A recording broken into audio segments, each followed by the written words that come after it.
Buenas tardes a todos y a todas. Bienvenidos a esta conferencia Sabores y Huellas. Esta conferencia es en el marco de la temporada de alimentación acá en el Museo del Oro. La idea es que vamos a conversar sobre cómo la arqueología nos puede hablar sobre alimentación y cómo sobre todos estos conocimientos, esta investigación, pues nutre las investigaciones del Museo del Oro y nos ayuda a entender un poco mejor el pasado. Y para esto tenemos una invitada muy especial. Ella es Elizabeth Ramos, ella es arqueóloga y ella es profesora adjunta en la Universidad de los Andes. Entonces nos va a contar muchísimas cosas muy interesantes de su investigación, que también publicamos un artículo en el boletín del Museo del Oro. Entonces, pues bienvenida, Elizabeth, puedes venir a contarnos. Buenas tardes, muchas gracias por la presentación. En realidad para mí es un placer estar hoy aquí. Quería empezar por decir que lo que voy a conversar con ustedes el día de hoy es parte de un proceso, de un proceso largo, de muchísimos años, y de un proceso más corto en relación con el museo, porque hace, ya no recuerdo exactamente la fecha, pero unos 4 o 5 años que empezó todo este proceso de trabajo con la remodelación del Museo CENU. Fui contactada para trabajar, para aportar de mi trabajo como arqueóloga y zooarqueóloga en la investigación sobre la alimentación de las poblaciones prehispánicas en esta zona. Entonces, ahí empecé a pensar otros aspectos de la alimentación, sobre todo con las conversaciones que tuvimos de cómo conectar eso en un guión de un museo. Y esto es importante por el enfoque que le voy a dar a la conferencia el día de hoy. El sentipensar el pasado, precisamente el título que le di al artículo que hice con esa investigación, tiene que ver precisamente con ese giro. Digamos, ese giro no viene a partir exactamente solo de esa investigación, era una preocupación que ya yo traía a través de los años investigando con restos de comida de sitios arqueológicos, particularmente fauna. Pero la fauna no se analiza sola, como vamos a ver a continuación. Entonces, el título que le puse es Arqueología Social de la Alimentación en las tierras bajas del Caribe colombiano.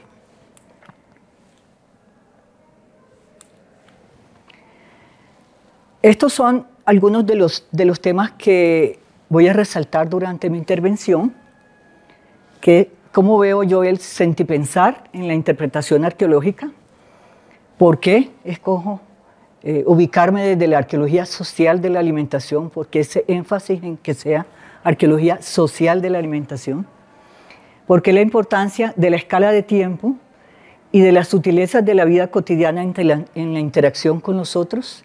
Y ahí voy a poner un resaltado muy grande, las sutilezas de la vida cotidiana.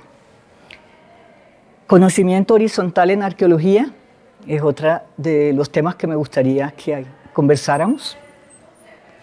Y, por supuesto, los retos metodológicos de estas aproximaciones en arqueología y antropología. Son retos porque usualmente no es la manera como abordamos este tipo de trabajos.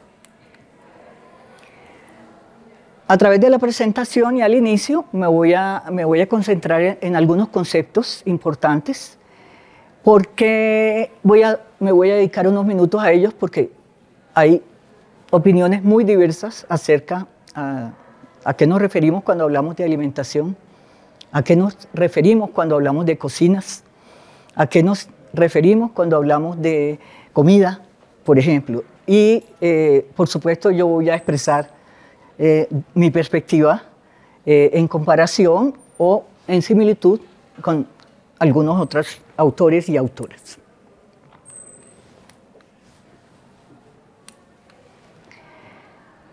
Entonces, quiero empezar por el tema de la arqueología social de la alimentación. ¿Qué implica hacer arqueología social de la alimentación? Y en principio, ¿qué es la arqueología social? Trabajar desde el marco de la arqueología social es fundamentalmente es una visión o un enfoque que busca contribuir a los debates actuales en ciencias sociales. O sea, ese es un punto muy importante. Estamos estudiando el pasado, pero uno de los objetivos fundamentales de ese estudio es contribuir a las problemáticas actuales, a lo que nos pasa en el presente. Y quiero hacer mucho énfasis en esto porque normalmente cuando uno le dicen, la arqueología de la alimentación, sí, es un tema del pasado. Rico conocerlo, es interesante, es apasionante para muchos, pero poco tiene que ver con el presente para la mayoría de las personas. Y es todo lo contrario del énfasis que quisiera hacer el día de hoy. Por eso me ubico desde la arqueología social de la alimentación. Voy a tocar los temas de alimentación como conceptos, paisaje alimentario, comida, comensalidad y cocina, que son fundamentales para entender el pasado y el pasado aplicado al presente. Entonces, quiero enfatizar que para mí estudiar la alimentación en arqueología va mucho más allá de lo material.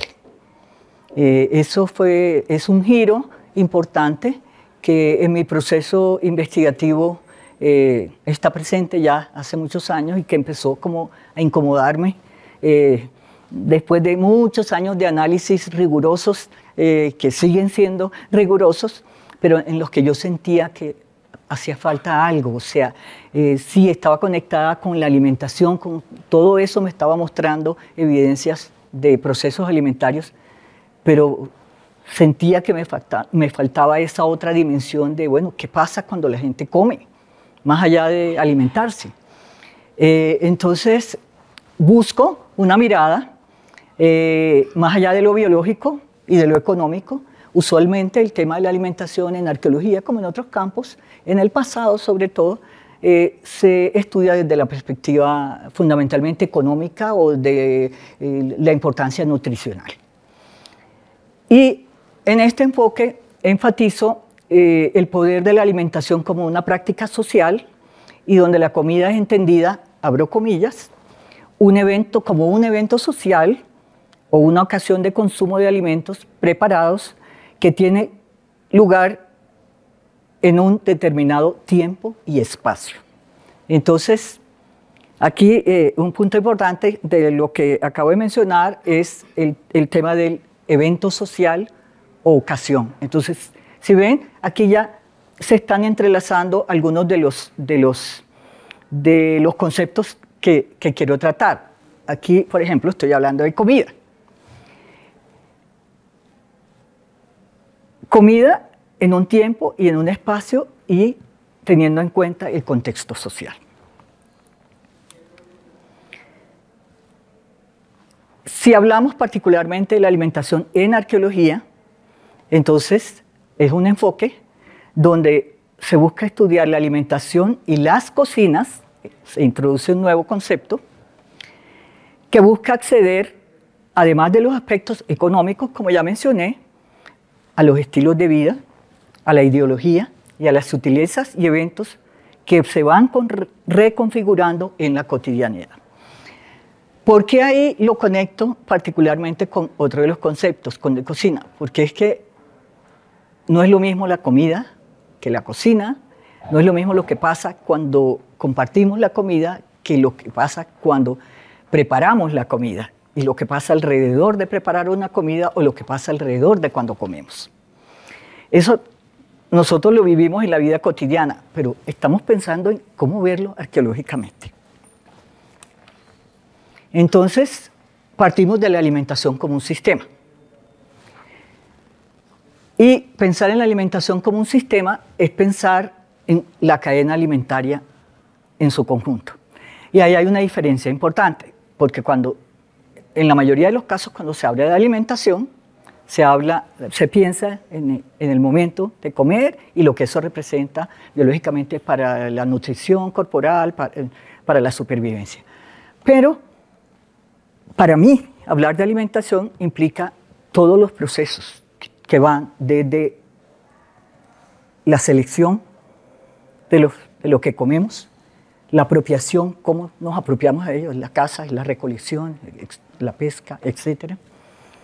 Cómo se procesa, cómo se distribuye, cómo se preserva, cómo se prepara, cómo se consume, cómo se descarta lo que no comemos.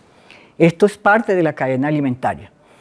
Y todo esto involucra tanto los objetos o artefactos que usamos en cada una de estas etapas, pero también todas las expresiones culturales que podemos, digamos, reconstruir a partir del estudio de esa cultura material. Y ese es el reto más grande de hacerlo en arqueología. Uno de los retos más grandes de hacerlo, que de hecho hasta hace no mucho tiempo no lo considerábamos, cómo acceder a esa otra dimensión de la alimentación. Mi propuesta aquí es contarles, o a través de mi experiencia, o por lo menos transmitir la idea de que eso es posible. Creo que es posible, no en su real dimensión, nunca sabremos qué estaba pensando la gente, nunca podremos recuperar esa información de manera directa, pero de manera indirecta hay muchas formas de aproximarnos ahí, pero eso tiene que empezar con las preguntas que nos hacemos. Entonces, múltiples relaciones, múltiples agentes humanos y no humanos involucrados en la alimentación. Usualmente, cuando estudiamos la alimentación humana, nos enfocamos, como en muchos otros temas, en el humano. Pero resulta que los estudios, tanto de arqueología como antropología de la alimentación, como en otras disciplinas, aportes de otras disciplinas también, cada vez nos muestran más la importancia de entendernos como un todo, una relación mucho más amplia con otros seres, vivos y no vivos, también, para entender el proceso de la alimentación. Entonces, ahí entra un concepto que había mencionado antes, y es el tema de ver la alimentación como un paisaje. Este concepto se ha usado, en años recientes se usa mucho en distintas disciplinas. Aquí hay un ejemplo, por ejemplo, del trabajo de Mendoza, que habla del paisaje hídrico en relación con el agua, un espacio de poder donde se ensamblan distintas ontologías y prácticas políticas. De la misma manera, uno puede hablar de un paisaje alimentario. Es más, pienso que se puede hablar de un paisaje alimentario, de un paisaje culinario, de un paisaje, en el tema de la alimentación, un paisaje de la comida, para referirnos precisamente a todo ese tipo de relaciones que se crean alrededor de cada uno de esos eventos y que incluyen no solamente a los humanos. Y eso es el énfasis que me gusta hacer cuando estudio desde la arqueología el tema alimentario, esa mirada precisamente. Entonces, hablar de ontología implica reconocer la existencia de múltiples maneras de relacionarse con el alimento y la cocina. Así podríamos también hablar de paisajes no solo alimentarios, sino culinarios. Pero entonces, algo muy fundamental, la posibilidad de preguntarnos en arqueología, de hacernos las preguntas arqueológicas, se origina en los interrogantes que nos hacemos sobre el presente, al menos desde la mirada.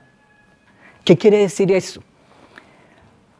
Las preguntas que uno como investigador se hace de lo que ve a su alrededor, lo que vive en la cotidianidad, normalmente estimulan las preguntas o se conectan con las preguntas que uno hace sobre el pasado. Particularmente si desde la perspectiva de la arqueología social de la alimentación. ¿Por qué razón? Porque, como mencioné hace un rato, uno de los objetivos, una de las cosas que nos impulsa a trabajar desde la arqueología social de la alimentación, al menos desde mi perspectiva, como lo veo, es poder contribuir a través de la investigación arqueológica al presente. Entonces, esas preguntas que me hago sobre el presente han estimulado precisamente mi interés por cada vez más pensar esa otra dimensión de la alimentación que va más allá de los restos de comida. que usualmente analizamos producto de las excavaciones arqueológicas. Aquí vienen los retos. Entre la rigurosidad de los datos y la dimensión social. ¿Cómo acceder a las sutilezas cotidianas a través del tiempo? Los retos que no podemos medir. Hay muchas cosas de la alimentación, de la cocina y de las comidas, y siempre separo las tres palabras porque en toda esa cadena alimentaria esos distintos eventos son distintos, tienen cosas en común, pero pasan cosas distintas en cada una de esas etapas del proceso de la cadena alimentaria. Entonces, el reto para nosotros desde la arqueología es cómo podemos medir esos otros momentos, porque pues, no podemos hablar con la gente en el pasado. Hablamos con la cultura material, hablamos con la cerámica, hablamos con los líticos, hablamos con los restos de comida, pero no con la gente. Entonces, ¿cómo acceder a esa otra dimensión social que pasa alrededor del tema de la alimentación? Entonces, usualmente, como todos sabemos, cuando reconstruimos información sobre alimentación, lo hacemos a través de la cerámica, los restos humanos, los restos de fauna, los restos de plantas, artefactos líticos, cestería, múltiples líneas de evidencia. Entonces, para poder mirar, analizar el tema de la alimentación desde esa perspectiva del sentipensar, que es mi invitación el día de hoy, valga la pena la aclaración, uso el término sentipensar, por supuesto, hay muchos usos del sentipensar de Falsborda. Lo uso usando el sentipensar en el mismo sentido que él se refería a la gente de la depresión momposina cuando hablaba de que sus expresiones conjugaban las dos cosas, el sentir y el pensar. Pero para mí esta aplicación del sentir y pensar la quiero hacer como arqueóloga. O sea, quisiera pensar, pero también sentir a la hora de hacerme las preguntas arqueológicas. Ese sentir es aquel que no se puede develar,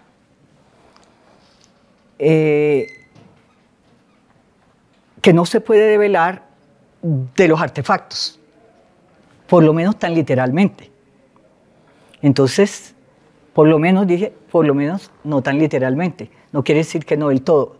Hay algunos aspectos también de ese sentir que se pueden reconstruir a partir de las evidencias que encontramos en los sitios arqueológicos sobre la comida. Entonces,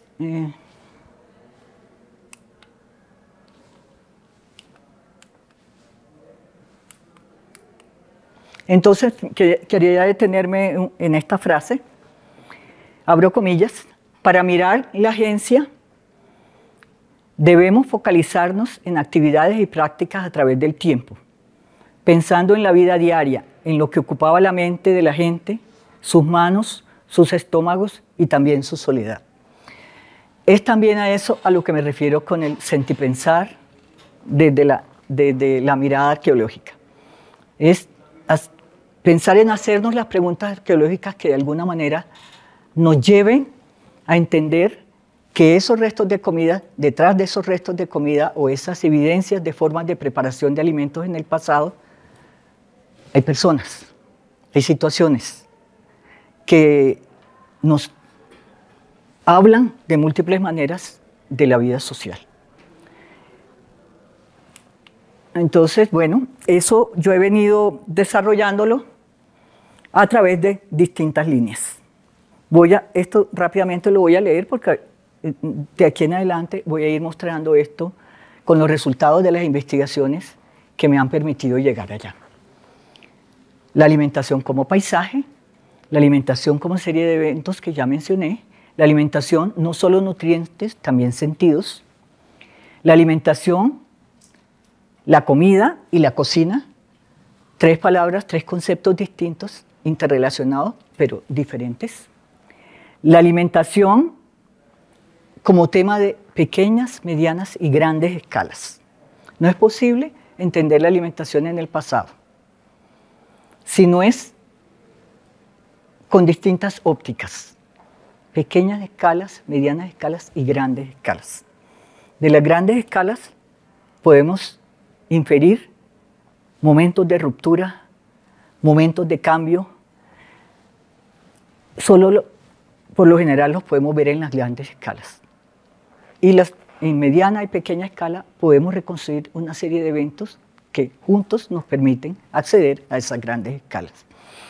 Por lo tanto,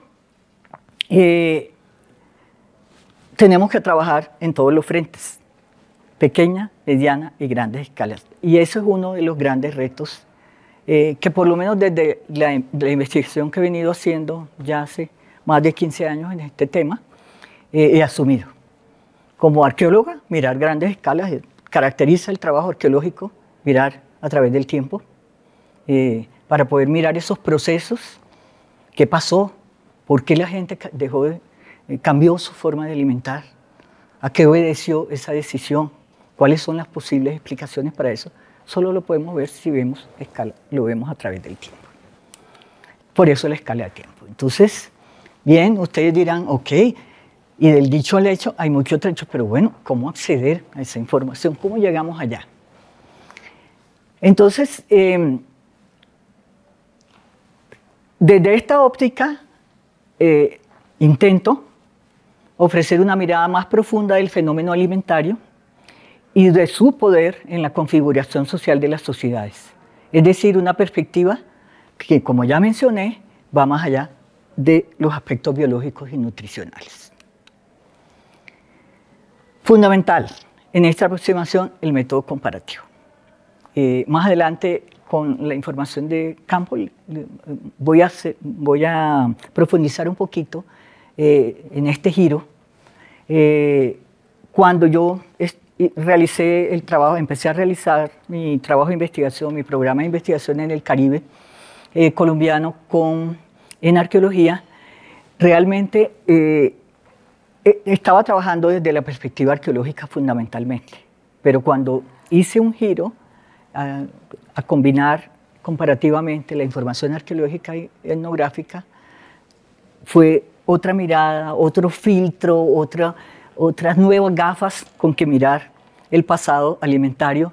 Y desde ese momento, que ya hace más de casi 15 años, realmente es la arena donde me siento más confortable para estudiar la alimentación en el pasado. Entonces, usualmente en arqueología, los modelos económicos y ecológicos que hemos documentado sobre la alimentación no han sido puestos a dialogar con la información etnográfica.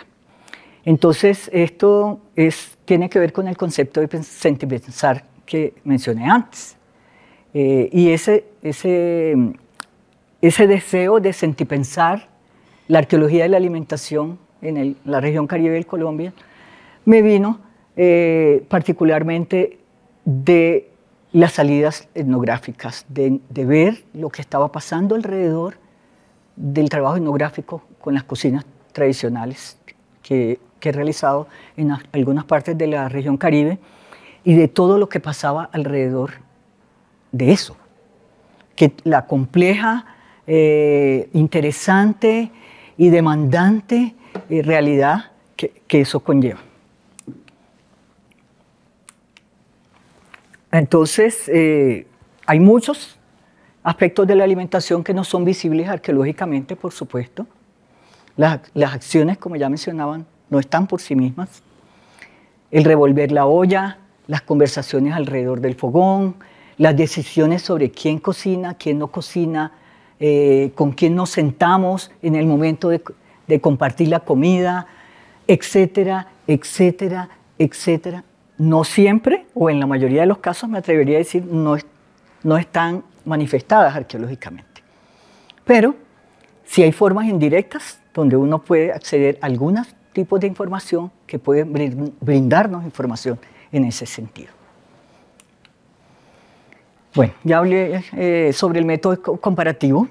Entonces, lo que quería decir aquí es que, sin embargo, a pesar de esas limitaciones, sí podemos estudiar eventos y procedimientos de esta experiencia cotidiana y aprender de la cotidianidad de la gente hoy en día, observar lo que pasa para inferir, no quiero decir extrapolar la misma información al pasado, por lo menos para entender del tipo de información que nos estamos perdiendo o del tipo de información que no estamos observando cuando hablamos de la alimentación en el pasado. Bueno, por último, para ya pasar a la otra sección, quería señalar o destacar que estudiar la alimentación en arqueología desde esta perspectiva conlleva tener siempre presente y en cada etapa de la investigación que todos los momentos en el proceso alimentario están permeados por las particularidades que cada sociedad pasada o presente tiene al relacionarse con la comida. Es decir, yo no puedo ir y hacer un trabajo etnográfico sobre la alimentación en el sur de Bolívar, por decir algo, o en el Amazonas, y de lo que fue la información etnográfica recogida en ese contexto, extrapolar a cómo se vive los procesos alimentarios en otros contextos. Por eso es algo que nosotros tenemos que hacer en cada contexto, cada comunidad, cada lugar, cada periodo de tiempo. O sea, es un trabajo que realmente no tiene fin. ¿Y no tiene fin por qué razón? Porque cambia rápidamente. Las circunstancias no son estáticas. Entonces, claro, yo puedo entender lo que está pasando con la manera como ocurre la alimentación, incluida con la cocina, la comida, los términos que ya hemos expresado, en algún lugar y hacer un trabajo profundo, riguroso, pero al cabo, sobre todo en la actualidad, al cabo de 5 años, 10 años, la realidad es completamente distinta.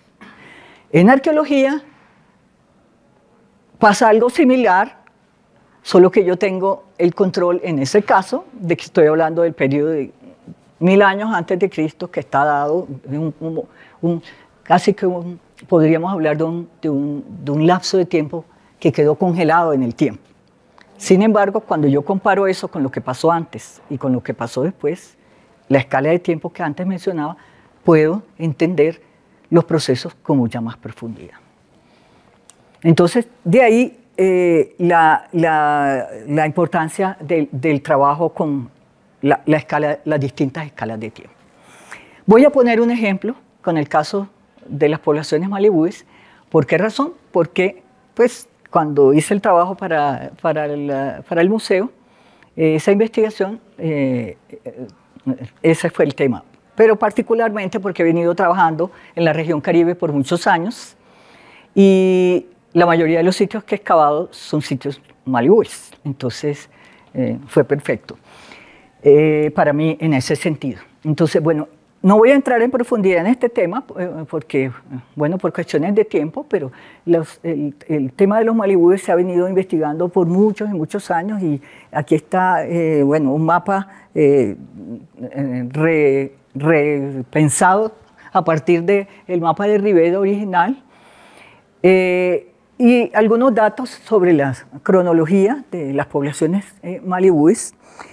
Básicamente están para aquellas personas que no están familiarizadas en este tema, estuvieron poblaciones que estuvieron distribuidas en el Bajo Río Magdalena, bueno, en toda esta zona de las tierras bajas del Caribe. Todo lo que está como no sé si alcanzan a ver el color azulito. Estas rayas están marcando como grupos distintos de los malibúes. Siempre ha habido toda una discusión alrededor de los malibúes porque, bueno, se consideran los malibúes, pero dentro de los malibúes siempre he hablado que hay diferencias claras desde lo lingüístico entre unos grupos y otros. Yo he estado estudiando esas diferencias desde lo alimentario para contribuir desde una óptica distinta a ver esa diversidad, cómo se observa desde otras ópticas. Sobre todo que en los modelos de cambios sociales y culturales, las economías de subsistencia han jugado un papel fundamental. Es decir, qué tipo de economía, qué tipo de modelos económicos se han observado para estas poblaciones, se han usado mucho para correlacionar a estos eran la misma gente o no eran la misma gente. Entonces, yo he empezado, y digo empezado porque esto es una labor de investigar muchísimos sitios. La vida no le alcanza a uno para esto, porque uno de los argumentos que quiero hacer muy enfáticamente es que esto, desde mi perspectiva, no es posible hacerlo sin muchos sitios y con unas metodologías que podamos compartir. Y eso es una de las cosas centrales que yo quise hacer con esa investigación. Es poder ver qué tenemos, de qué información disponemos, que nos permita a nosotros realmente comparar si los mocanás, que son considerados malibúes o eran considerados malibúes, son los mismos, comían lo mismo que las otras poblaciones malibúes, o era la alimentación, o eran las economías de subsistencia lo que las diferenciaban. Hay una tesis de una estudiante de la Universidad de los Andes que yo dirigí, que hizo su tesis de pregrado con la cerámica de uno de estos sitios que yo excavé allá, y precisamente ella trata de mirar diferencias étnicas, etnicidad a partir de la cerámica. Pues es posible mirar la etnicidad también a partir de la alimentación, y es una de las cosas que yo estoy queriendo hacer con esto, pero por supuesto son años de poder analizar los restos de la comida en cada uno de los sitios. Cada vez tenemos más información porque además hay otras personas trabajando en sitios malibúes distintos. Yo me he concentrado fundamentalmente en el departamento del Atlántico, pero ya también excavé un sitio en el 2018 en compañía con otro arqueólogo, Luis Gonzalo Jaramillo, en Mompox. Y claro, entre más información tengamos entre sitios en distintos lugares, vamos a poder ver si realmente esos argumentos acerca de esas diferencias pueden ser vistos o no vistos a partir del tema de la alimentación. Porque normalmente se asume, como estos estaban cerca del río, pues comían lo que estaba ahí. O estos están en un contexto ligeramente distinto, no es lo mismo la depresión momposina que las sabanas en otros lugares. Era eso lo que estaba determinando la alimentación, pero es mucho más complejo que eso. Mucho más. Vemos sitios cerca del río, sí, donde la alimentación, por lo menos la fauna, que es con la que estoy basada en la conferencia hoy, es muy similar, pero hay otras cosas que tenemos que explicar. Porque en otros lugares es distinto, siendo las condiciones muy similares. Y hay otros sitios que claramente le muestran a uno que las condiciones geográficas de, por ejemplo, no estar a orillas de la ciénaga, sino 200 metros sobre el nivel del mar, ya marca una diferencia enorme en el tipo de fauna que encontramos, pero que también vemos otras evidencias de que eso no es lo único que explica. Entonces es muy interesante verlo desde esa manera porque, claro, es evidente que hay otras razones por las cuales estaba la gente seleccionando este tipo de especies para comer o las formas como las preparaban. Y eso nos da una información de carácter social y cultural enorme, que vale la pena estudiar.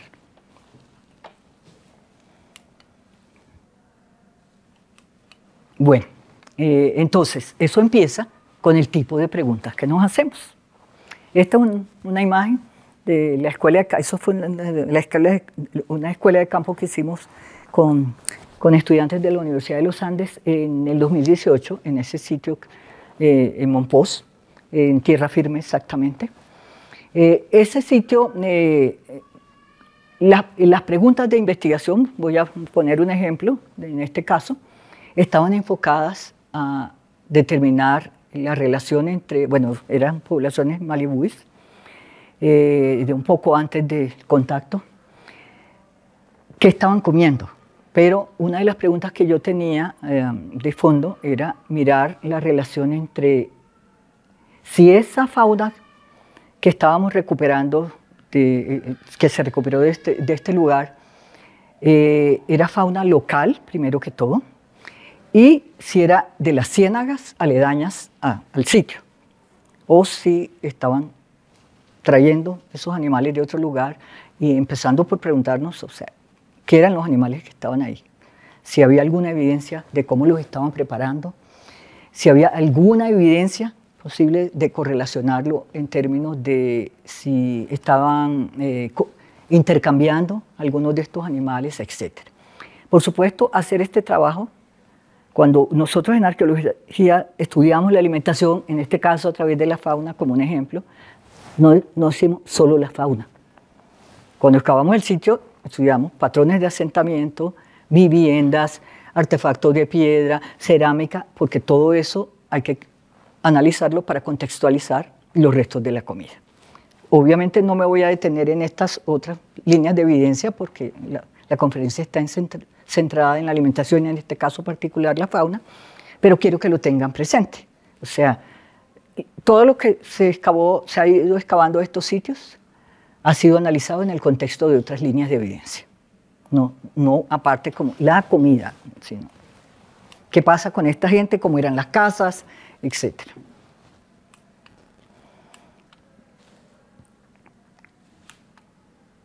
Entonces, esta es una imagen que muestra,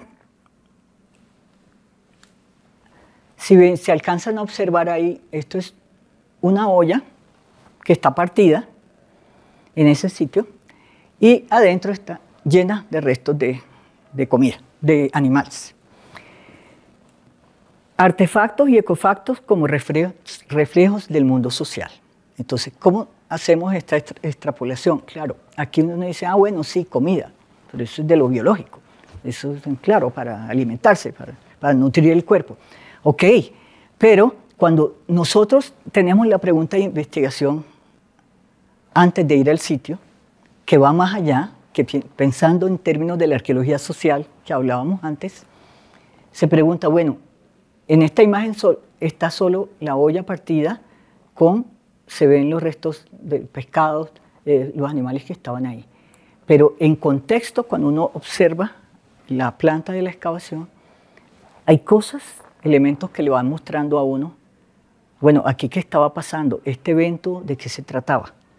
¿Era una cocina cotidiana? ¿Era un evento ritual de compartir comida? El análisis contextual del sitio y las otras líneas de evidencia le van brindando una información para complementar de qué situación podía tratarse esto. Hago mucho énfasis en esto porque si uno no tiene las preguntas, usualmente en el proceso de la excavación pierde mucha información de ese tipo. Cuando uno va pensando, ok, esto no en la fauna, esta es la fauna que voy a llevar al laboratorio para analizar, para saber qué comían, sino en qué estaría pasando aquí. ¿Qué estaría pasando cuando esta olla quedó aquí?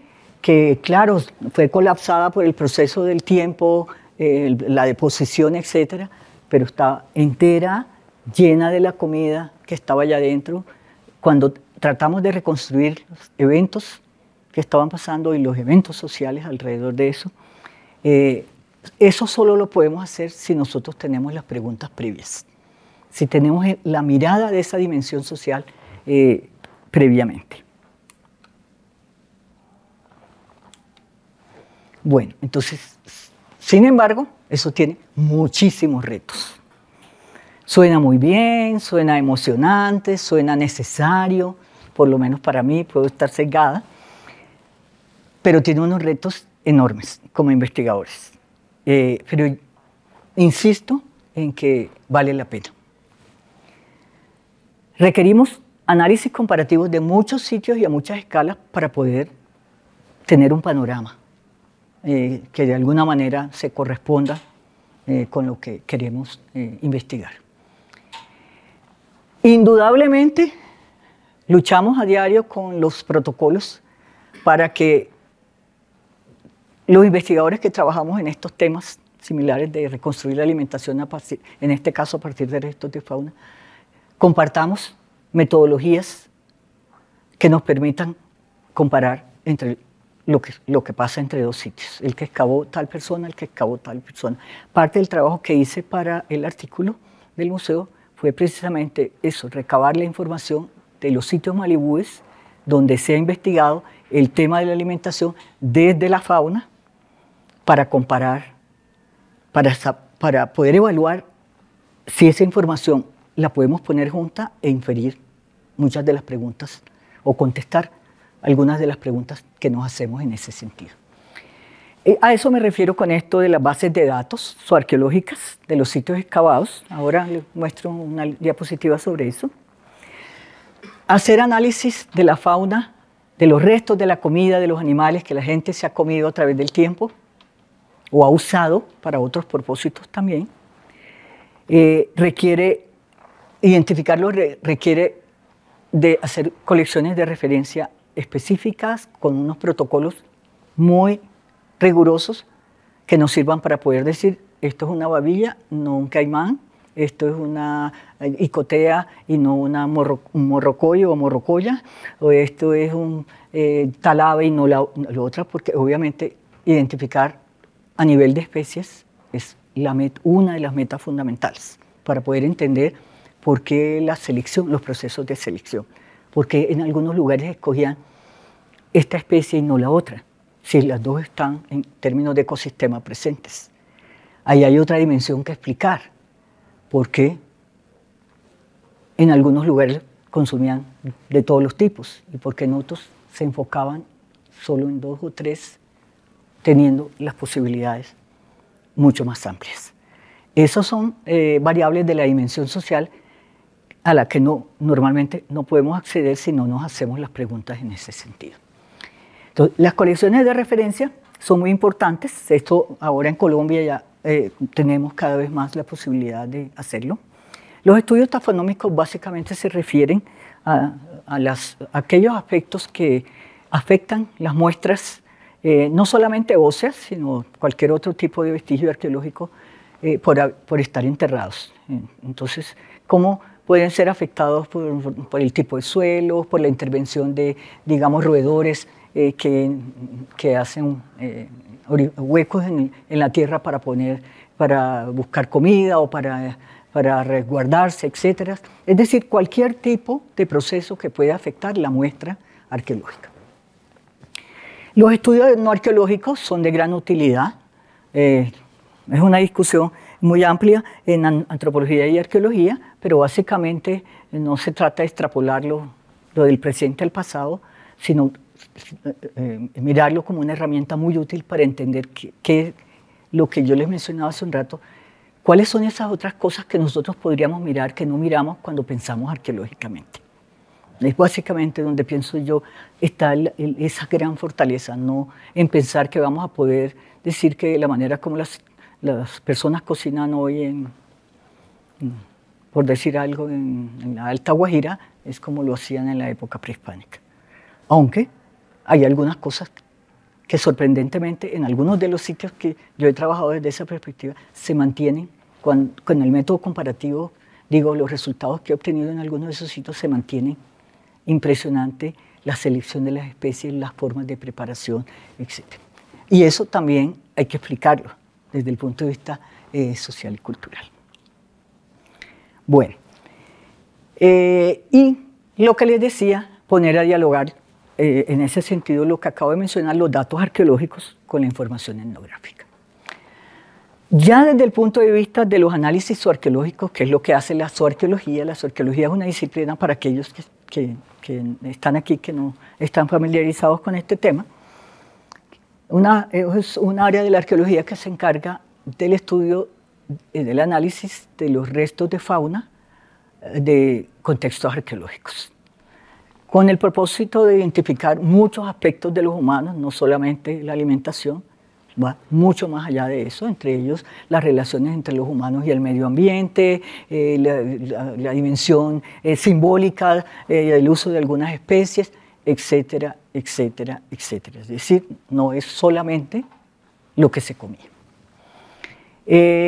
Entonces, para hacer un análisis arqueológico, nosotros tenemos que pasar por muchos momentos.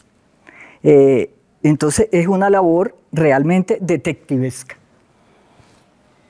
Buscamos identificar especies dentro de lo posible, buscamos identificar patrones de selección.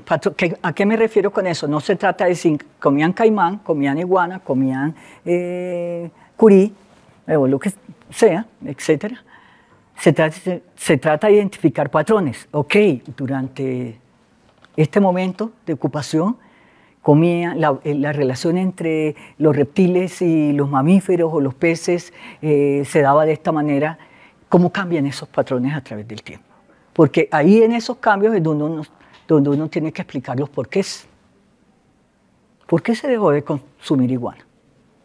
¿Por qué se empezó a consumir tal cosa?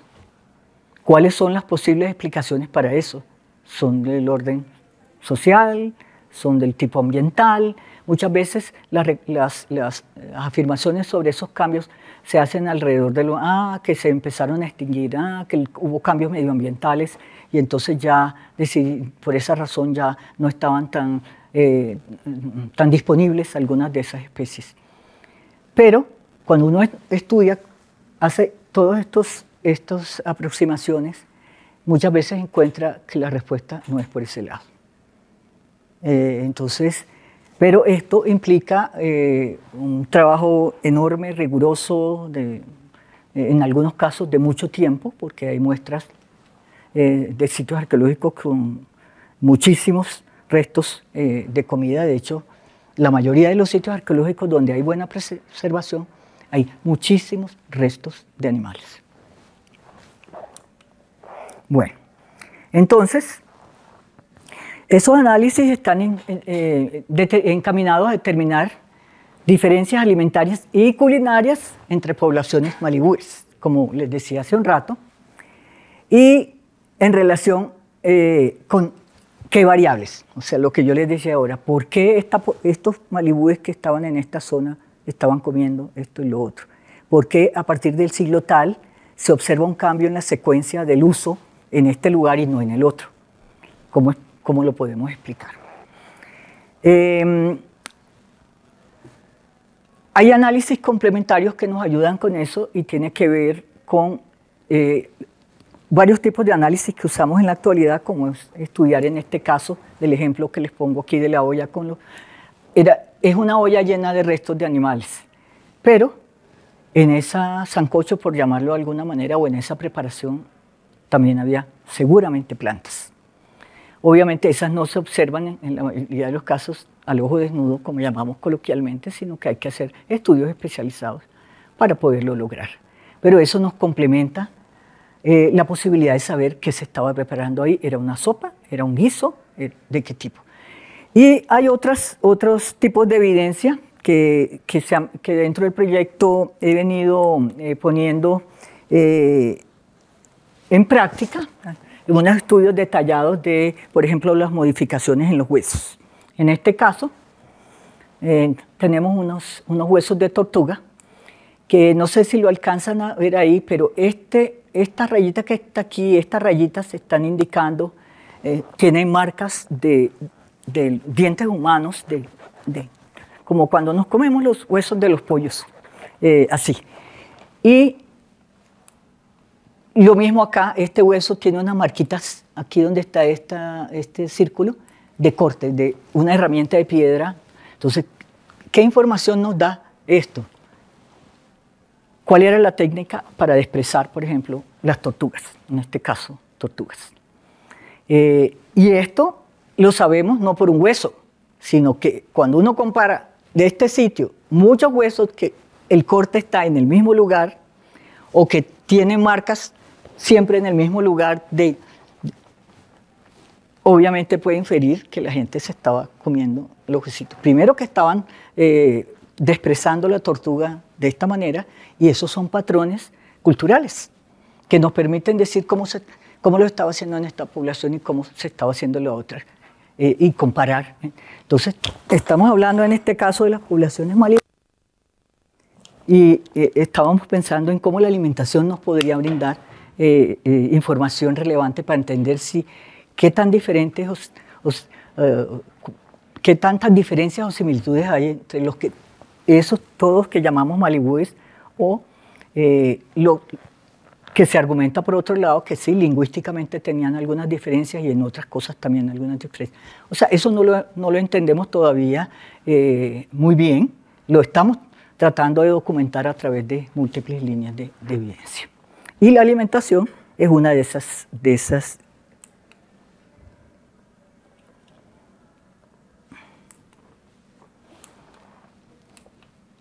Bueno, aquí hay otro ejemplo. Estos, algunos huesitos que se recuperaron de ahí. Este es una babilla.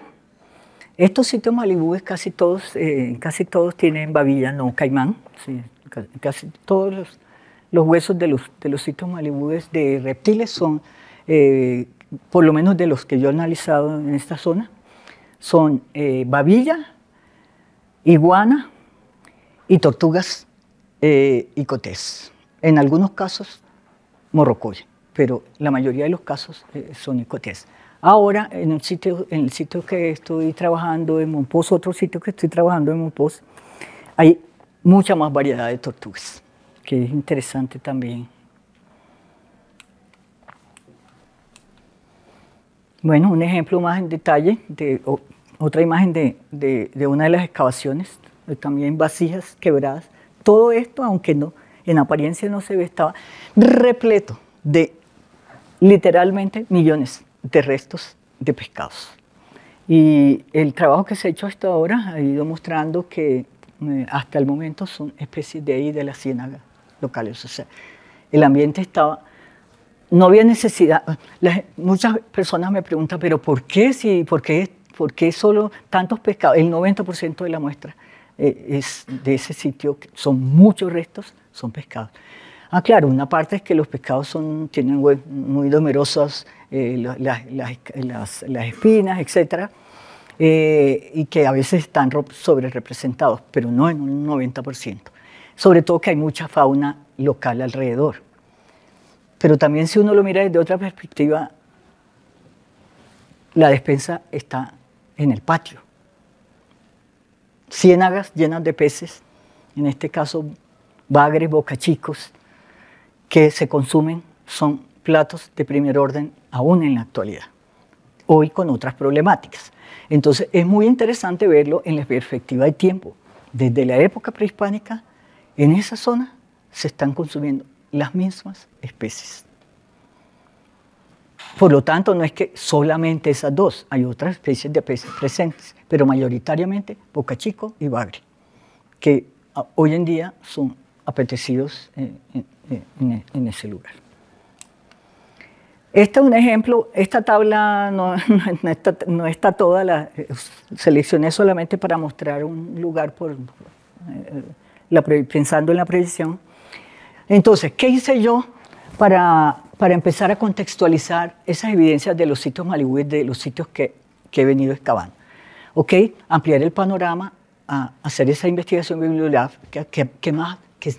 ¿Quién más ha investigado sitios malibúes donde hay restos de alimentación? ¿Con qué metodología? Bueno, mirar la cronología primero, a ver cómo coinciden los unos con los sitios que he venido excavando, en qué lugar están y si hay una publicación o no que me permita comparar los resultados.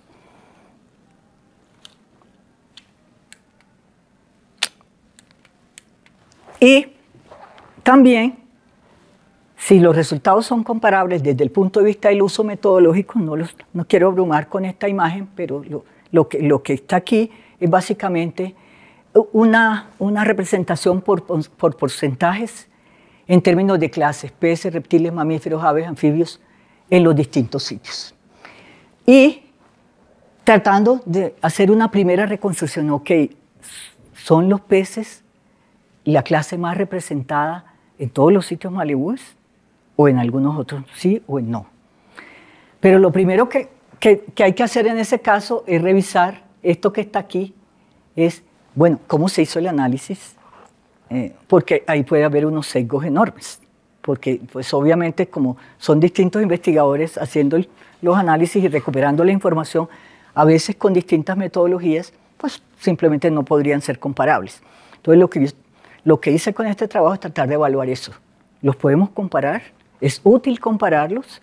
Yo creo que aunque las metodologías no son las mismas en la mayoría de los casos. Es útil compararlo, hay una información muy útil ahí, pero poniéndolo en evidencia podemos llegar a unos acuerdos que nos permitan a futuro, con mucha mayor precisión, hacer esas comparaciones y en ese sentido poder reconstruir mucho más precisamente esos patrones de alimentación entre las poblaciones malihúes. Entonces, este trabajo nunca terminará porque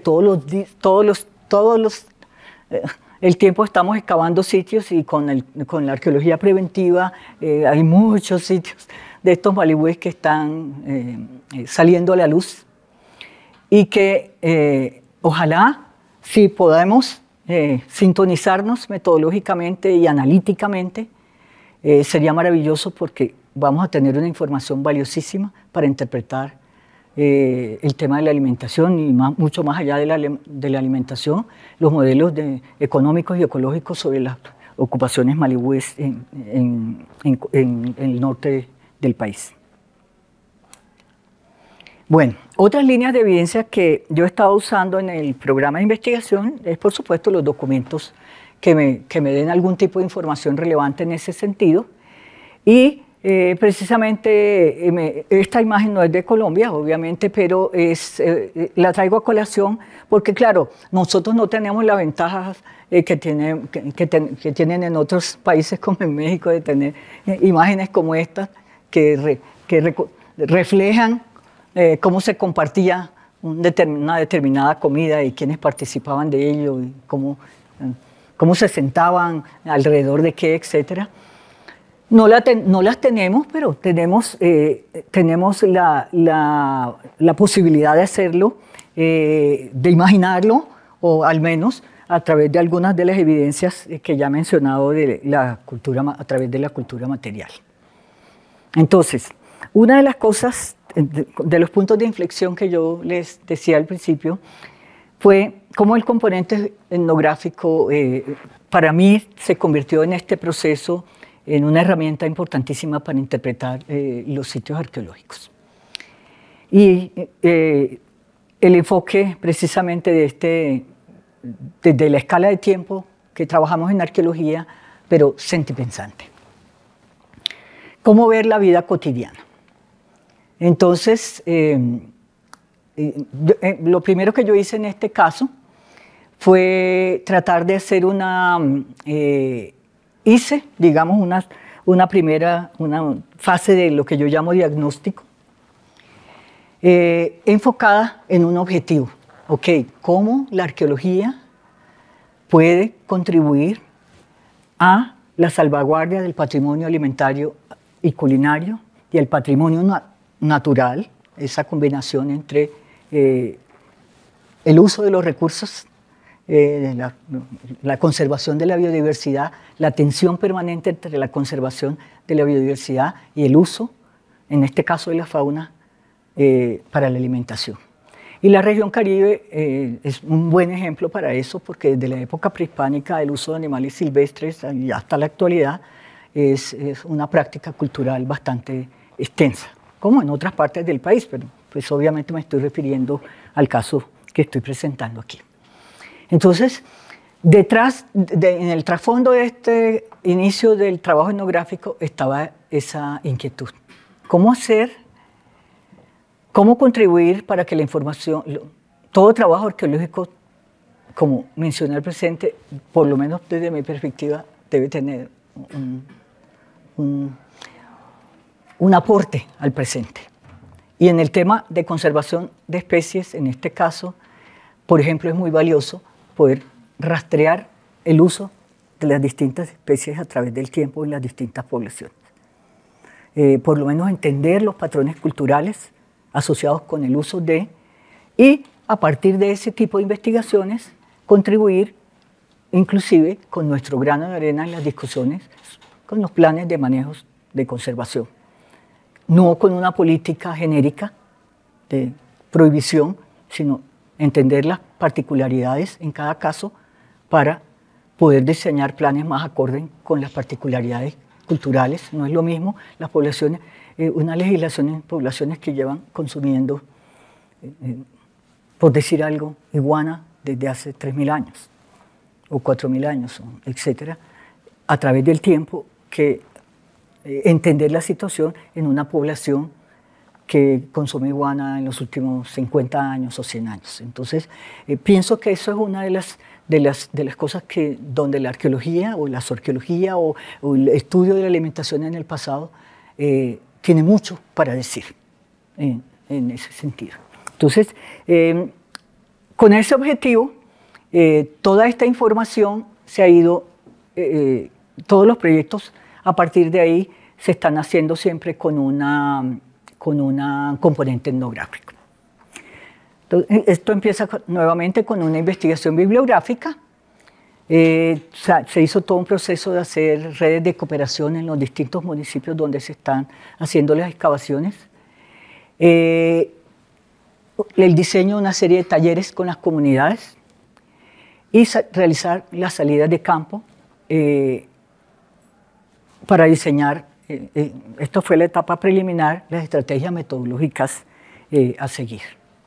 Esto es un ejemplo, el proyecto Travesías es un proyecto que fue financiado por el programa Travesías, un programa que hay en la Universidad de los Andes, y que,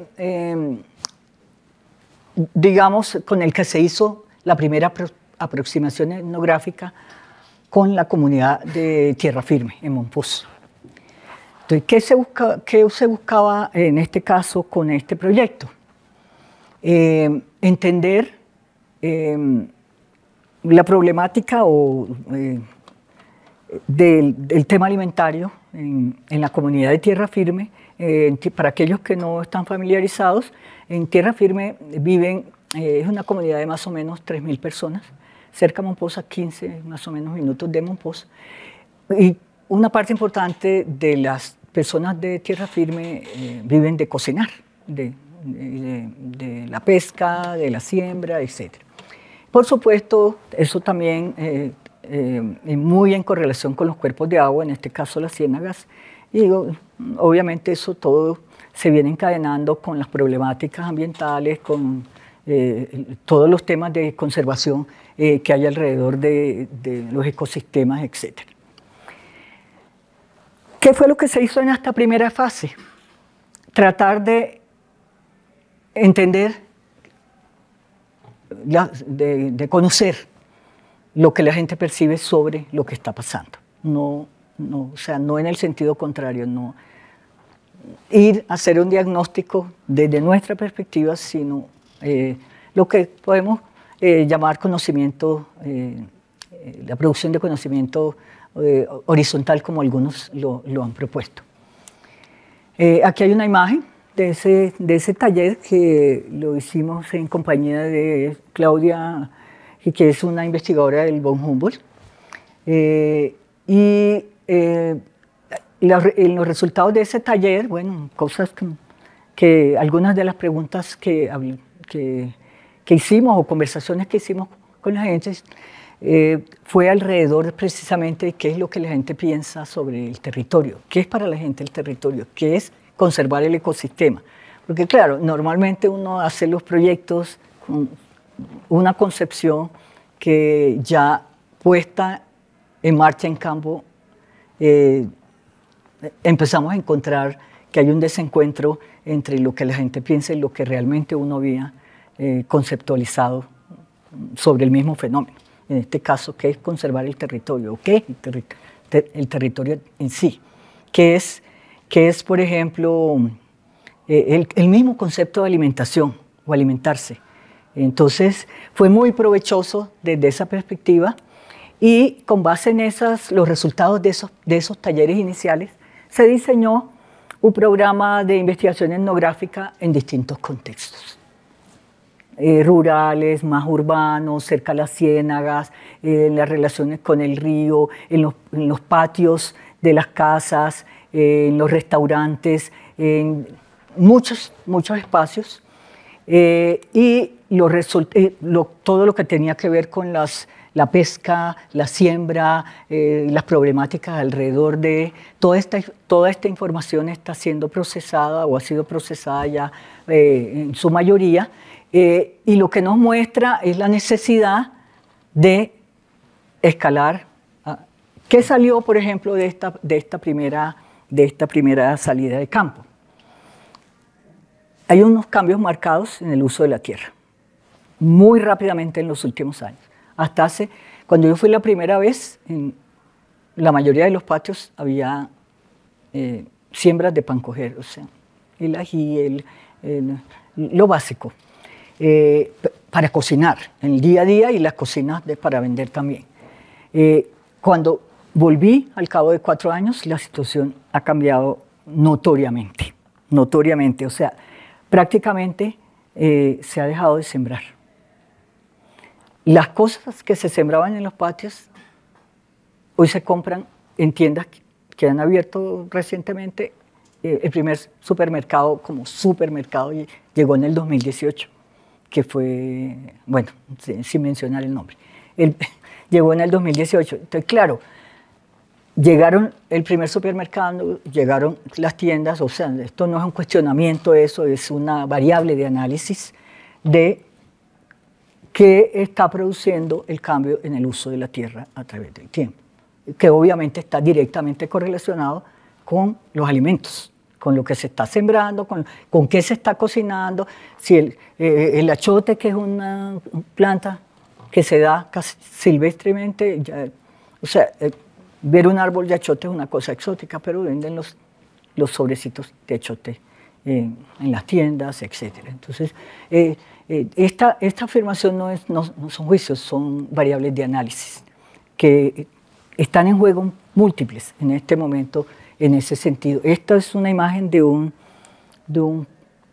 troja, las trojas súper comunes para sembrar en los patios de esa zona. Son cada vez más raras, notoriamente en los últimos años. Aquí hay un ejemplo de una imagen del trabajo etnográfico con una señora en uno de estos lugares. Habla del tema sobre el cambio en las economías familiares a partir del cambio del uso de la tierra. Por supuesto, el rol del tema de la contaminación de las ciénagas y las problemáticas obviamente, estatales alrededor del tema de las ciénagas y su impacto en las economías familiares. ¿Qué está pasando a nivel de los contextos domésticos? Ya antes le mencioné cómo muchas de las personas de ahí dependen de eso, han dependido durante mucho tiempo de la venta para consumo familiar y para la subsistencia en términos económicos para la familia de lo que sembraba. Bueno, el trabajo se hizo a través también de las memorias familiares de preparación y consumo de las especies que hemos identificado, han salido de los sitios arqueológicos en la zona, un poco rastreando a través de las memorias familiares, desde si antes se comían, si se siguen, desde cuándo ya no se consumen o si se siguen consumiendo, o lo que relatan las personas de mis abuelos o mis tatarabuelos, en mi casa se comía tal especie, pero se dejó de comer por esto o por lo otro. Entonces, una parte importante del trabajo etnográfico ha estado ahí, de la mano con las preparaciones. Se ha ido haciendo, se prepara el plato con la persona, con las personas, quienes lo preparan, alrededor de qué lo preparan, etcétera. Toda la información, valiosa información etnográfica que esos contextos ofrecen. Este es un trabajo que se hizo en uno de los sitios, ya esto no es en tierra firme. Yo he ido moviéndome en esta información etnográfica en varias partes de la región Caribe, precisamente por la parte comparativa. Esto fue, por ejemplo, en los alrededores de Valledupar, hice un trabajo sobre icoteas, el consumo de icotea en Montería, en los alrededores de Montería, en Córdoba en general, y así sucesivamente, para precisamente ir comparando. Y también las voces de las personas detrás de los eventos de cocina cotidiano. ¿Qué pasa en la cocina cotidiana? Entonces, estos han sido varias temporadas de trabajo etnográfico en distintas circunstancias, por lo que les decía, las condiciones han ido cambiando muy rápidamente. Lo que les mencionaba de las tensiones con el patrimonio culinario y la biodiversidad, ese es otro de los problemas marcadísimos en la actualidad en esta zona, como en otras partes del país y del mundo. Muchas de las especies que han sido parte de tradiciones milenarias ya no están, simplemente. Y muchos de los programas de conservación que se han hecho han fracasado por varias razones. Entonces, por eso también esta imagen de la importancia del trabajo etnoarqueológico, la etnoarqueología nos ayuda a no hacer un traslado entre el presente y el pasado, pero imaginar posibles razones para explicar el pasado. Entonces, algunos de estos resultados ya se han hecho en varias publicaciones. Esta es una publicación de ahora del 2024, se llama Animales, Alimentación y Memorias Malibúes, donde a partir, no de la información arqueológica, sino etnohistórica, tratamos de reconstruir qué datos tenemos desde las fuentes primarias y secundarias, en este caso, sobre la alimentación entre los malibúes, para poder complementar eso con la información arqueológica. Esto fue un trabajo que yo hice con un colega argentino y un colega mexicano que desafortunadamente falleció, precisamente que es un trabajo sobre el uso de mamíferos acuáticos en la alimentación. En este caso, yo hice un trabajo sobre la región Caribe, sobre el uso de mamíferos acuáticos, uno de ellos el manatí, comúnmente utilizado, pero en el contexto de lo que llamamos zooarqueología aplicada a la conservación. Es decir, la investigación del uso de animales en la alimentación y en otras esferas, con el propósito de contribuir a los planes de conservación de especies en la actualidad. Es decir, el pasado y el presente. El estudio del pasado para contribuir al presente. Esto fue una publicación del boletín del Banco de la República que se hizo en el 2020, que se llamó Cocinando el pasado, vislumbrando el futuro, en ese mismo sentido. Esto es un trabajo donde yo hice, a través de la comparación de los análisis de fauna de sitios en Colombia, en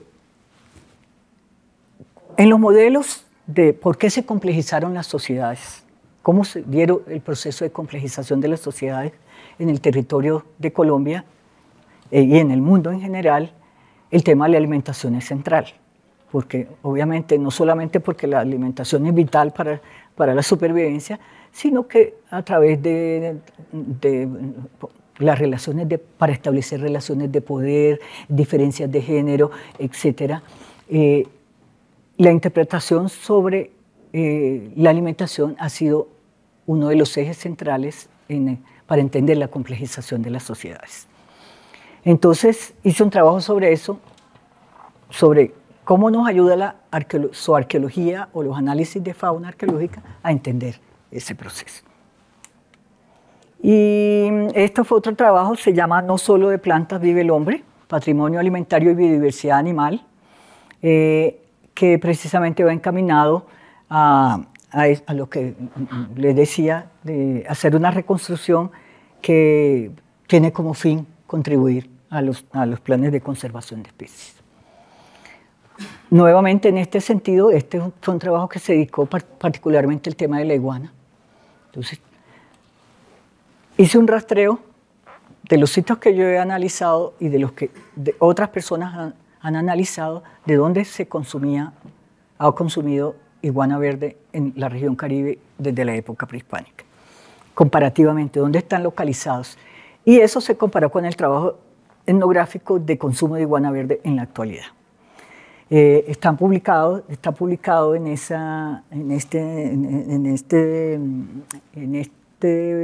revista de etnobiología mexicana y se llama Comer iguana verde, precisamente por eso, porque es un cuestionamiento de esa tensión permanente. ¿Qué hacer en ese sentido? ¿Es la prohibición el camino? ¿Es la prohibición de la misma manera en todas partes? Etcétera. Lo que les decía es la importancia de investigar localmente para poder, con un criterio mucho más sólido, poder hacer esa contribución. Bueno, esta imagen está ahí para hacer unas reflexiones finales. ¿Por qué está esa imagen ahí? Porque, bueno, una de las cosas de las grandes enseñanzas de todo este proceso de años de investigación para mí como arqueóloga y como arqueóloga en general y como antropóloga, fundamentalmente, y ese punto de inflexión al que me he referido antes fue una enseñanza que me ha dado las conversaciones con las personas en campo. Y particularmente, obviamente la alimentación también no es femenina, por supuesto no podemos hablar de que solamente las mujeres tienen que ver con la alimentación, pero digo particularmente porque en los contextos donde estoy trabajando normalmente las que cocinan son las mujeres. Entonces, esta imagen está ahí es porque las grandes enseñanzas metodológicas en campo, en este método comparativo, para imaginar el pasado, han surgido de las personas que en la vida cotidiana he acompañado a...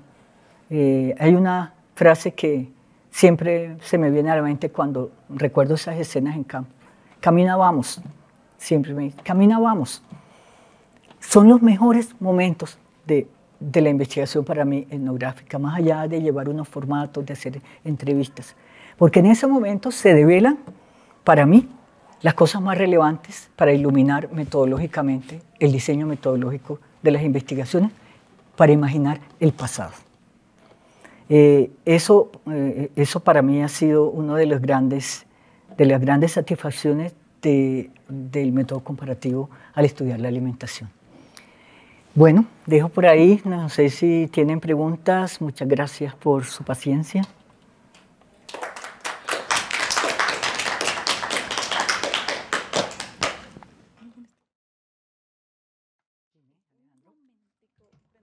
Para que nos quede grabado. Muy amable. Es que no tengo claro si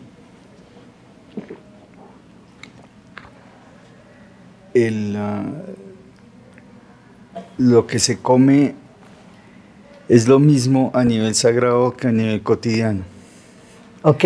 Porque estamos hablando de arqueología de sitios no solamente funerarios, sino también...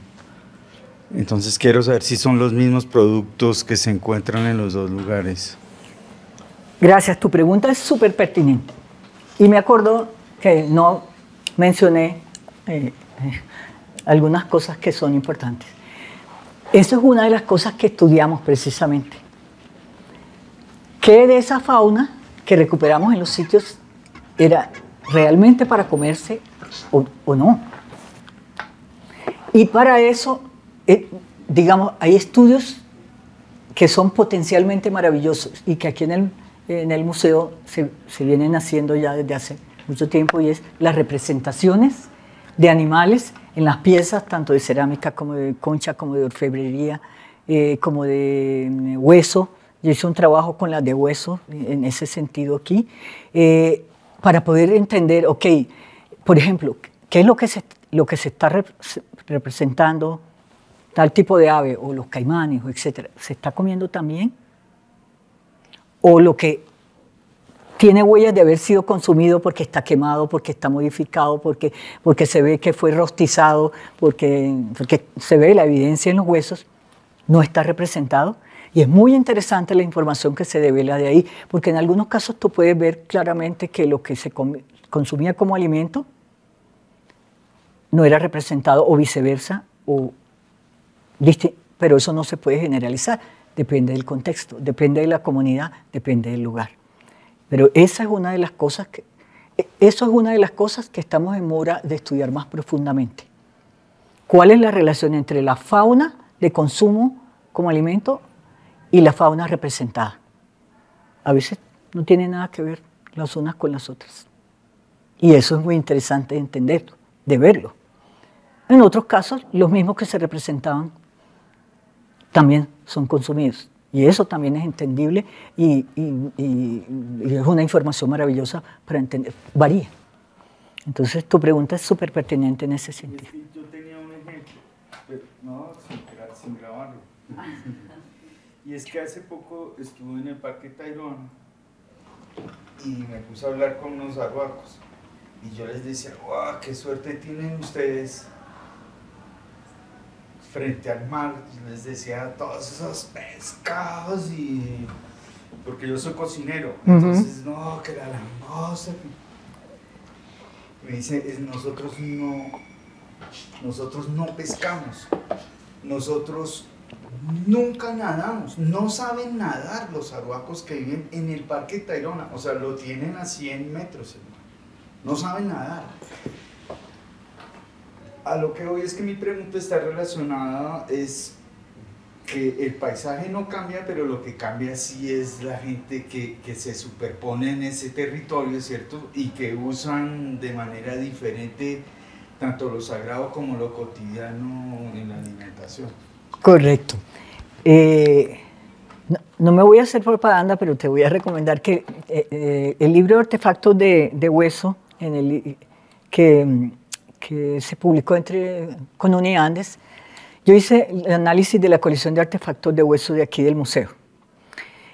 Y precisamente estaba mirando esa relación entre el hueso como material, como materia prima para producir artefactos, lo que se representaba y lo que se comía, tratando de ver esa relación, porque además ahí hay un tema muy interesante que yo pude observar en algunas de esas muestras, y es que la selección de la materia prima probablemente, o sea, el tipo de hueso que se seleccionaba, la especie que se seleccionaba para coger el hueso, para hacer la representación, no era azarosa.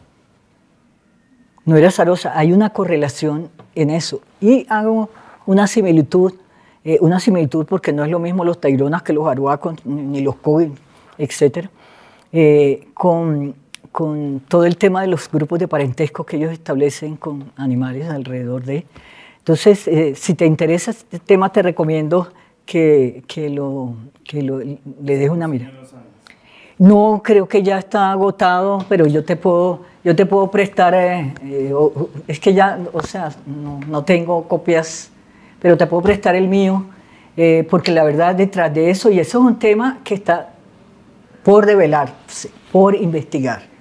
Hay mucho de ese conocimiento. Por ejemplo, yo pude documentar que la materia prima para hacer las flautas, por ejemplo, tendía a ser normalmente el mismo hueso de la misma especie. O sea, eso no es azaroso. Eso no es porque ese hueso, porque huesos tubulares resistentes hay en muchas otras especies locales. Hay una razón detrás de, muy interesante. Había otra pregunta primero, creo que ella estaba de primeros. Okay. Hola Elizabeth, pues primero muchas gracias por este espacio. Yo tengo una pregunta también, comentario relacionada con lo que estaban conversando, porque vengo de pasar un tiempo en Mompox realizando una investigación también más relacionada hacia los metales y el adorno corporal, y me encontré en Talaigua con el uso de el caparazón, no sé si en morrocoya o específicamente de qué tortuga, como adorno en los pisos. No sé si lo viste, para mí fue muy interesante, porque llegaba con un pescador, acababa de pescar y pues se comían lo de adentro, pero le pregunté qué haces con el caparazón y me mostró, lo utilizaba como adorno en el piso, o encontré algunos joyeros que trabajaban con hueso, que pues es un material que también me interesa, o se encuentran también botones en excavaciones, botones de hueso, y tenía esa pregunta sobre la relación entre el alimento y el uso del hueso como material de... Sí, como otro tipo de artefactos, como materia prima. Sí, exacto. Sí, de hecho, no es muy común, bueno, no es muy común en todos los sitios, pero hay zonas del país donde es muy común, como el área Tayrona, por ejemplo. En Mompox, precisamente, bueno, no sé si oíste que estamos, yo estoy en este momento en un proyecto en el Boga. Sí. Y estoy analizando la muestra de fauna y no sé, es impresionante la cantidad de restos de comida y hay botones de hueso, etcétera, y hay muchísima tortuga. Sí. Muchísima tortuga. Pero fíjate, nunca había oído que lo usaran la caparazón. El caso de Mompox con las tortugas es muy interesante, primero por la variedad de las que usaban desde la época prehispánica.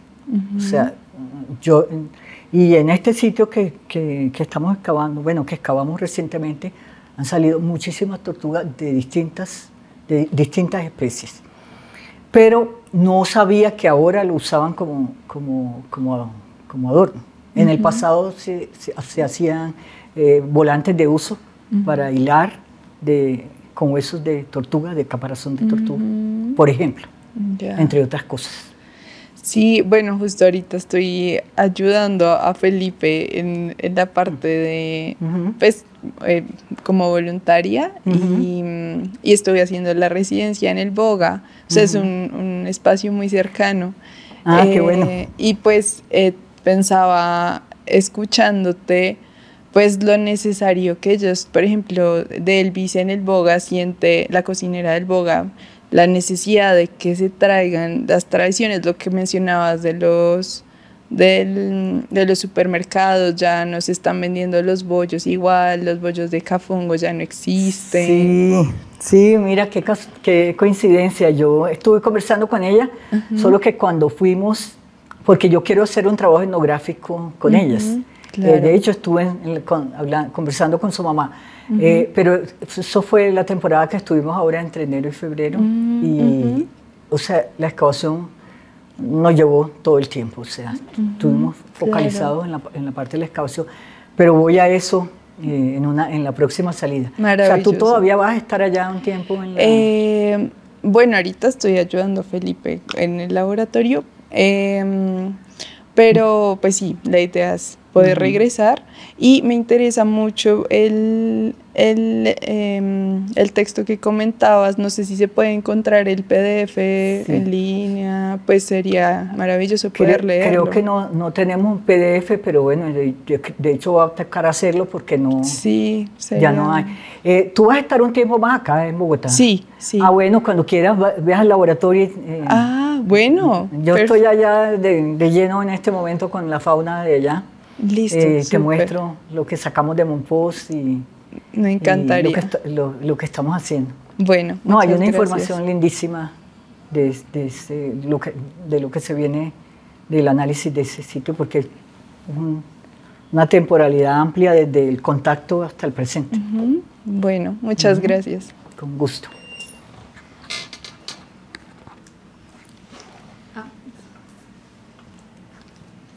Hola Elizabeth, ¿cómo estás? Bien, gracias. Antes que nada, muchísimas gracias por el espacio. Vi la reunión y fue como, me interesa saber del tema, principalmente porque desde la biología, porque soy bióloga, como que siempre es un problema la interpretación de los huesos. Nosotros generalmente trabajamos con contenido estomacal y digamos los estudios genéticos son bastante complicados porque uno no tiene la data suficiente para contrastar, digamos, los datos que uno tiene dentro del laboratorio con datos que tenga la literatura. Entonces, me parece muy interesante y sí me gustaría saber, digamos, estos huesos que tú dijiste que son de peces, que los encontraron en las vasijas, ¿cómo es el estudio de las especies a través de la arqueología? A mí sí me interesaría mucho saberlo, porque pues, como dije, desde la biología, pues el ADN me imagino que ya está degradado, que va a ser muy difícil pues extraer una muestra y sobre todo realizar un análisis genético, más si la especie pues ya no está con nosotros. Bien, tu pregunta es absolutamente pertinente y gracias por hacerla. Pues a eso he dedicado gran parte de mi vida, porque es que sin eso no se puede llegar a nada de esto. Entonces, claro, ¿qué hay que hacer para eso? Bien, ahora tocamos el tema de poder hacer trabajo con biología molecular. Es posible, pero tú bien lo mencionaste, depende de la preservación, no siempre se puede. Es una herramienta que hoy tenemos, adicional, pero cuando no la teníamos, lo hacemos a través de la identificación de la especie. Afortunadamente, como lo debes saber, el esqueleto de cada especie, por parecido, es único. Sí. Los peces tienen los mismos huesos, el opérculo se llaman iguales, pero el opérculo de esta especie no es idéntico al opérculo de la otra especie. Entonces, ¿qué hacemos? Hacemos colecciones de referencia, de esqueletos de las distintas especies y comparamos huesito por huesito, para poder decir, todos estos son bocachicos, o aquí hay bocachico, hay bagre, hay esto, y esto, y esto, por diferencias morfológicas. Eso se hace con manuales, que también producimos manuales de hueso por hueso. Yo hice uno, por ejemplo, con una colega para las tortugas, porque salen tanto de estos sitios arqueológicos del Caribe, y precisamente porque los arqueólogos no somos biólogos, ni los biólogos son arqueólogos y arqueólogos. Entonces, claro, para muchas de las personas que trataban de identificar confundían una especie con la otra. Con eso no podemos reconstruir patrones de uso, ni mucho menos porque estamos mezclando especies, inclusive de ecosistemas distintos, y diciendo, esta gente estaba comiendo, y resulta que no era esa especie sino la otra, porque a veces son muy parecidas. Entonces nos pusimos a tarea de hacer un manual entre las diferencias entre la icotea y el morrocoy, porque normalmente se estaban confundiendo en los análisis. Huesito por huesito. Ok, el fémur. La cabeza del fémur en tal especie tiene un agujerito adicional que no tiene la otra especie. Eso lo usamos, pero un manual no reemplaza la colección de referencia. Entonces, por ejemplo, en la universidad tenemos un laboratorio especial para preparar las colecciones. Y muchos estudiantes de biología han trabajado conmigo ahí. De hecho, algunas personas de biología han terminado siendo arqueólogas y zoarqueólogos. Después de venir a ayudar a preparar las colecciones de referencia, se han entusiasmado con lo que hay detrás de aprender ahí. Y entonces construimos colecciones de referencia de las distintas especies. No hay ninguna colección de referencia en el mundo, porque las hay en el mundo súper especializadas, pero no hay ninguna que lo cubra todo, porque por la biodiversidad, y menos en países como el nuestro. Como yo llevo 20 y pico de años en la Universidad de los Andes, ese laboratorio donde yo analizo las cosas, pues, lo empecé de cero. Claro, el énfasis de las colecciones está en sitios del Caribe, porque está la biodiversidad que si me pongo a hacer colecciones de todas las especies que hay en Colombia, pues simplemente no puedo. Apenas me da para ver, no quiere decir que solamente tenga, claro, tengo otras comparativas, pero fundamentalmente está orientada a identificación de restos de animales de la región Caribe, que de por sí es biodiversa. Sí. Entonces, no es lo mismo si trabajo en las sabanas de Sucre y Córdoba que en La Guajira, etc. Entonces, eso lo hemos construido a través de los años, y obviamente en la medida en que nuevas tecnologías han aparecido, entonces empezamos con análisis especializados. Por ejemplo, con Lina Campos, que que está vinculada con el museo, ella hizo su tesis con una muestra de un sitio que yo excavé en el Atlántico, y lo que tratamos es de diferenciar tiempos de cocción en hueso. Por ejemplo, hay huesos que tú los ves y no parecen quemados, no pasaron por el fuego. Y hay otros que claramente dicen, está quemado, y hay otros que dicen, está calcinado, está blanco, se ve que estuvo mucho tiempo en el fuego. Y ella hizo un trabajo con un experto de eso en Israel para tratar de identificar a través de las temperaturas alcanzadas en los huesos si podían corresponder, tratamos de inferir si podíamos corresponder a asados, guisados, sopas, porque claro, si tú cocinas los huesos de una sopa y se secan, tú no te das cuenta arqueológicamente si eso fue pasado por fuego o no, porque no tiene coloración. Pero no significa que no fue pasado por el fuego. Y claro, como queríamos reconstruir formas de preparación, lo que queremos llegar allá, es muy importante empezar a hacer tipos de análisis que le permitan decir a uno, esta preparación de estas tortugas era por hervidos, porque los huesos no tienen, en apariencia, no están quemados, pero cuando uno observa el análisis especializado, se da cuenta que fueron sometidos a una temperatura que alcanzó tantos grados y que te dice que pasaron por fuego, así no tengan ninguna huella. Es decir, hay análisis de ADN también, intentamos, ya hay trabajos de tipificación a través de ADN para poder, en el futuro, muy pronto creo yo, para las arqueologías eso sería lo máximo, poder identificar a través de ADN en hueso, porque no tendríamos que coger huesito por huesito a decir cada especie, sino ¡chum!, le sale a uno la información en el computador. Algún día va a llegar a eso, pero mientras tanto nos divertimos horas mirando huesos. Algunos dicen, no, pues están locos, ¿cómo pueden pasar días metidos en un laboratorio y tratando de decir si este es el fémur, la parte distal, porque además eso es súper importante.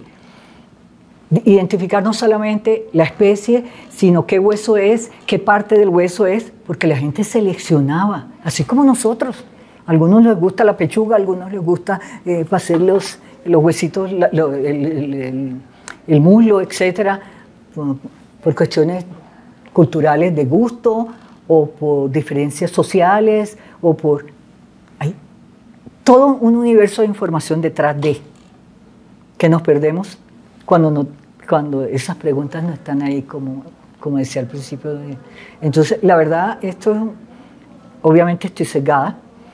Digo porque es un campo súper apasionante en el tema de la alimentación, porque entender lo que pasa hoy y hacia dónde vamos con el tema alimentario, en gran parte depende de que entendamos el pasado en esa escala de tiempo amplia.